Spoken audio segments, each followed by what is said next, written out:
Ayan, yung ano dito sa amin na malinis ang kalsada, walang tao-tao, gawa nga ng ulan, sobrang lakas. Grabe. Ayan o. Tingnan mo ha, maaga pa yan, pero mga nakailaw yung puwit ng mga sasakyan kasi parang ano siya, makulimlim. So yan o. Mga tricycle naman. O, tingnan mo. Araw na araw yan. Alas 4 pa lang, pero wag ka, mga nakailaw na yung mga sasakyan. Kasi yung ulan, wala talaga siyang tigil. Aray ko po, Rode. Ayan o. Ganyan lang, ayun na yung mag-iina. Galing dito yun sila, nagpalinis. Nagpagupit. Yan, mga nakailaw na.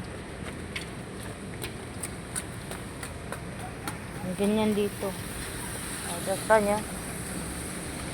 Mga nakailaw yung mga sasakyan, mga nadaan. Mga nakailaw.